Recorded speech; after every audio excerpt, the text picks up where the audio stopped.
talk to you about how Schick to Juventus could still be on the table. Gallo Belotti to Milan is looking less and less likely. And CASSANO retires for a fourth time now. I'm done with this. What is up, everybody? We are finally back to the transfer news. Michael and I, we had our boy Adamo, thank you to him, for filling in for us as we were covering Juventus, and tomorrow we'll be covering Roma as they're here in the United States. Yes, Adamo coming in clutch. Our boy always has our back. People, let me tell you about my best friend. And yes, we're finally back on this Mercato. And saying that we are back, we've got a lot of news to cover today, and we'll start off with some Roma news since we'll be with them tomorrow. They're saying that Roma could be giving up on Mahrez now because of his 40 million euro price tag that Leicester City are not going down from. This comes from Corriere della Sera. Sky Italia are disagreeing a little bit. They're saying that Roma are ready to offer their 30 million euro offer for him, and they're waiting for a response. Corriere della Sera says that they're looking to give up on him and maybe going for Samir Nasri, who Monchi knows well, having worked at Sevilla. Speaking about Monchi, him and Nainggolan are about to have a meeting right now in Boston where they'll talk about his renewal, and very soon it's expected for Nainggolan's renewal to finally be announced. Do you think that Roma should give up on Mahrez and sign Nasri, Michael? I kind of have my sights on Mahrez, to be honest, but Nasri, I don't think he's a bad player either. He did fall off the target a little bit late for Manchester City, going to Sevilla, but 40 million, maybe a little bit too steep. I'd rather get Mahrez. Would you spend the extra 10 for him? The thing that I was trying to process in my mind is you sold Salah for a similar price. Yeah, exactly. You gotta replace him adequately. 30 million would be a great deal. Hopefully they do get that down. I would not try to go for Samir Nasri. Not a big fan of him. Moving on to some Inter news in this one. Ancelotti says there is no chance that Vidal joins Inter. Someone ate the only good thing going on in my life. And he says there's 0% chance that he leaves Bayern altogether. I still can't believe someone ate it. We know that Vidal has been linked with a move for Inter, who's looking for a midfielder, even though it does seem like Vecino to Inter is down to the final details. They're just completing some details on how many years it'll take for Inter to purchase him from Fiorentina. Again, it's going to be around 24 million euros, and he's set to join Inter. It seems like there's no problems in this deal. Having said that, Inter are still interested in Keita Balde, and he could be the replacement if Manchester United could ever raise their offer for Ivan Perisic. I said this before, I'll say it again. Replacing Perisic for half the price with Keita Balde is a fantastic deal, and I would take that any day of the week if I was Inter. Sky are saying that Inter could still get Patrick Schick. He's still on vacation after having gone through a rough time with his medical at Juventus. He's still thinking about what he wants to do. He hasn't decided yet, and PSG is still on the table. And last thing that I'll bring you from Inter news, James Pallotta, our boy, one of our favorite, if not my favorite, president in the Serie.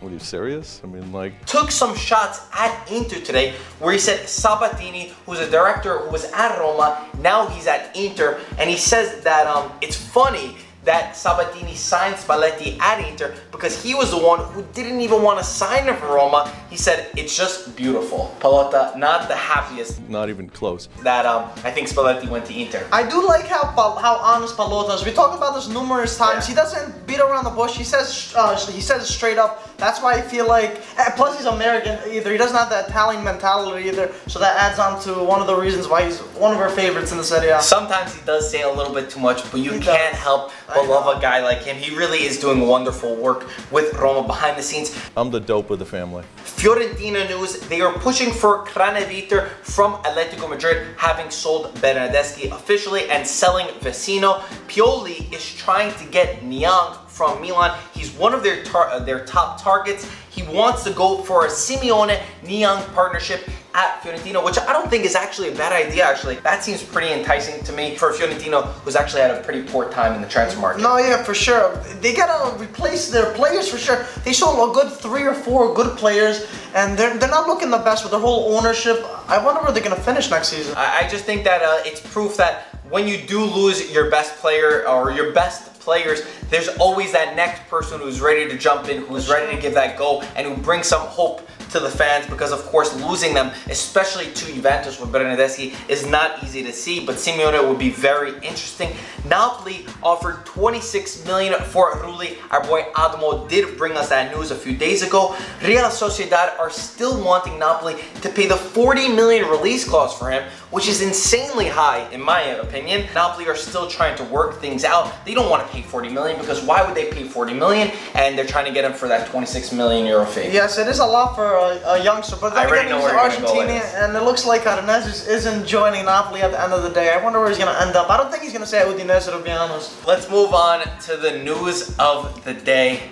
Once again, Antonio Cassano steals the show like he's known to do his entire career as a footballer. He's not a footballer anymore. After today, on his wife's Twitter account, they posted something going against everything that happened just 1 week or 2 weeks ago, saying that he's done with Hellas Verona. He's not done with football. He's just done with Hellas Verona. Things didn't work out, blah, blah, blah, blah, blah. A few hours later, he comes out posting saying that what his wife posted was not true. He says, I'm leaving Hellas Verona and I'm done with football. My priority is my wife and children. I'm very sorry for everything. I'm sorry to the president. I'm sorry to the fans. But Cassano is done with football. Okay. If you're the president of Verona right now, and if you ask one more time, please let me come back, I want to leave, would you accept him or no?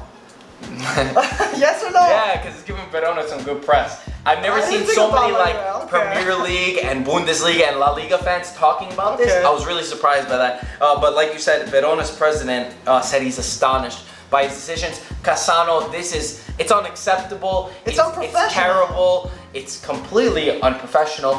4 times he's retired, come out of retirement, then gone back into retirement. In a week, this guy's changing occupation like nothing. It's ridiculous. Man. The only explanation I have for it is that he's trying to get on Italian Football TV. What's up, everybody? I'm Marco Messina. And I'm Mike Cantara. And I'm Antonio Cassano. He's trying to get us to continue talking about it. It's working because, of course, we do have to cover this story, but astonishing. This goes back to the craziest transfer market I've ever witnessed in football, and it just keeps getting weirder as we move on to some Juventus news. Before we tell you what's so weird about Juve's news today, you can probably see it from the title, Bernardeschi was officially announced by Juventus today. He was wearing the bianconeri, the black and white colors. They didn't give him an official presentation where they didn't show off his numbers. It's supposed to come in a few days. Hopefully, we are at that unveiling. It might just happen, not for sure, but there's a chance that it happens. He's on his way to travel to Boston to meet the rest of his team. But speaking about weird news, the other day, was it yesterday? No, 2 days ago. 2 days ago, you guys probably saw the video of us speaking to Pablo Nedved. Thank you. Sì, che è ancora possibile. The only media out of hundreds of journalists who actually got a question with Pablo Nedved. I asked him, I said, is Schick to Juventus still possible? He responded, anything is possible. It was shown on the cover of Tutto Sport. It was shown on Gazzetta. It was shown on a lot of sources, which is pretty cool just for us. Side note, but today, La Stampa and a few other sources are reporting that Juve are back trying to sign Patrick Schick. Oh mommy, oh daddy, I am a big old daddy.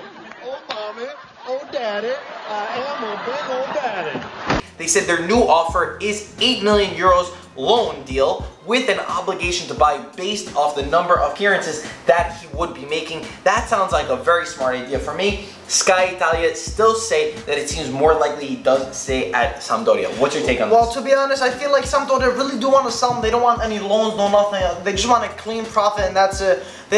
Like I said before, they had an agreement, and I feel like Juve is not honoring that agreement. And I feel like the president of Massimo Ferrero is getting mad at this. That's the main reason. I disagree with you a little bit. I think that this is actually going to work. I said before, even when they said that it was off, I think that Schick to Juventus is still going to get done. That's why I really wanted to ask Nedved. First of all, I don't think he would have even responded because he walked past so many journalists not saying anything, but he responded to our question about that. He's checked. He wants to get that done. And I think a loan with the obligation to buy based off a certain number of appearances does do well for both sides of the party. Mostly for Juve. I don't know about mostly, because if he's healthy, like Sampdoria has stuck by saying he's completely healthy, he's going to make the number of appearances, depending on the number of appearances that it is. And I think that this might do Sampdoria well. They might get that money that they want. They don't have to take a risk, and it might work out. Just my opinion on it. I know you think maybe he's going to stay at Sampdoria, or is he going to go to PSG? I think he's going to stay at Sampdoria, because I think he had his mind at Juve, and I'm not sure if he wants to make that step now. And I don't think one more season Sampdoria is going to do him bad at all. I think that would help him. I was saying that even from the beginning. I agree with you. And I think that it is tough on him mentally. Right now he is in Prague. You know, to do all, you guys get it. You get it. It's hard. Put yourself in his shoes. He was practically a Juve player. He had the jersey on and everything, and then just a few days later it wasn't working out. Not easy at all, but it is still a good problem to have, because you're fought by Inter, Juve, and PSG, just to put things in perspective, and your backup is the best club in the world.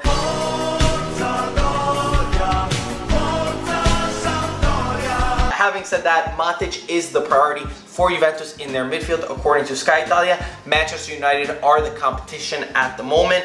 For Milan news, this is pretty big, Mike. Sorry, I know you're rocking your Milan colors today. Belotti to Milan is getting further and further away from happening. Why, God, why? Torino are not lowering their price. They want that crazy 80 million plus Niang and Paletta. And Belotti could actually be renewing his contract with Torino, getting a contract increase if that deal to Milan doesn't go through, which at the moment seems like it will not go through. What are your thoughts? How could you blame Milan now? He's too expensive. You can't blame him. I don't want to hear any Milan fans complaining, oh, they should go for him. Urbano Cairo's asking for way too much money, and I just feel like apparently Aubameyang is close to, that's another thing. I'll get on that. But Kalinic is a safer option. He wants to play. Get him and maybe Renato Sanchez, and they had a fantastic, amazing, 10 out of 10 Mercato. What else could you ask for? No, I agree with you. That's what I'm saying. But, you know, when you got that option of I know.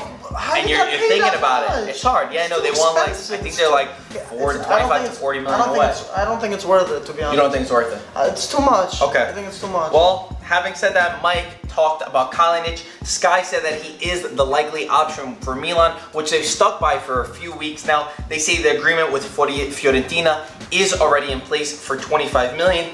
Dortmund's director said there are no negotiation for Aubameyang's move to Milan, or move anywhere, he did say. And he said, we actually made improvements with our relationship with Aubameyang. But then Sky say that he will not renew with Dortmund and that he's waiting for AC Milan.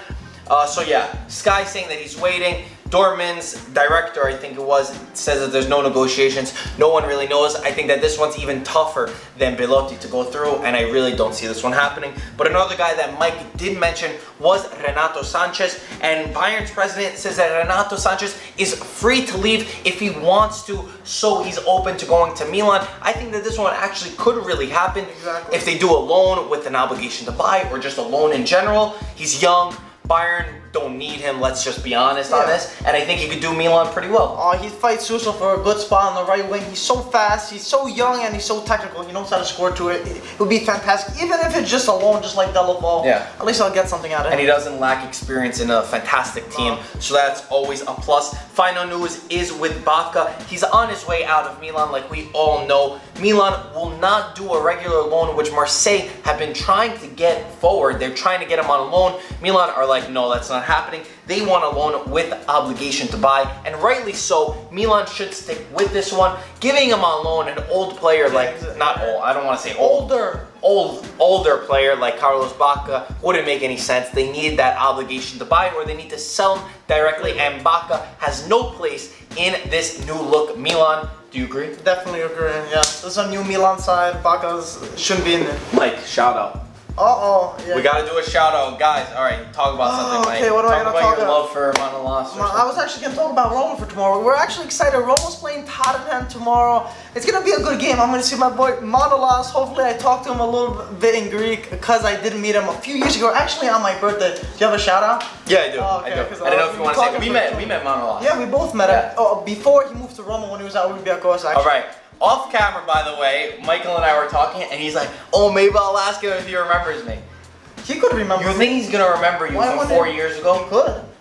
But what did Guys. you do to make him remember you? That's my question. I was talking in Greek in New Jersey. You were talking in, he's Greek, and you were talking in Greek. I feel like there's not a lot of Greeks out there, so. Guys, like this video if tomorrow I should film Michael meeting Manolas and asking him if he remembers New Jersey. Maybe I won't ask him if he remembers. I'll show him a picture. If they like this video, then you gotta do it. I'll show him a picture of me meeting him. Maybe he'll remember that. Okay, you agree to it if it gets enough likes? Yeah, how many likes? Oh, 1,000? Alright, 1,000. It's not even good. Yeah, we'll get 1,000 views. If it gets 150 likes. 200. 200, yeah. Alright, 200 likes. Michael is gonna do it. It's gonna be pretty funny to see if he does it. I mean, bro, the thing is, he's just gonna do the same thing that Douglas Costa did. Douglas Costa didn't remember. Douglas Costa, remember me for the hat? IFTV hat. I gave Fino alla fine at Connecticut. I gave you a hat. Okay. Grazie, Douglas. Watch the vlog that we put out before this video, and let me know if Douglas Costa actually remembered us from Connecticut. Shout out. This shout out goes from Samir_101. He says, I really love your insight on the Serie. I watch your videos often, and you help me stay up to date with transfer news. And it means so much for me if you gave me a shout out in your next video. Thanks, guys, and keep on making amazing videos. Samir, that's our boy right there. Samir, shout out to you. Thank you so much. Again, if you want a shout out, turn on your post notifications. Send us a DM on Twitter, on Instagram, anywhere, and we'll try to get you in. Hope you guys enjoyed. Hope you're happy that we'll be back. Maybe tomorrow we might not have transfer news. Yeah, so we'll see. We'll see. We can have hopefully another vlog tomorrow. Yeah. So if you guys like that, I'm sure a lot of people like that. And follow us on Instagram because we're posting a lot of live updates. Instagram and Snapchat. We'll be with Roma tomorrow, and you'll find out if Michael goes up to Manolas. Guys, as always, thank you so much for watching. We'll talk to you soon. Ciao, guys.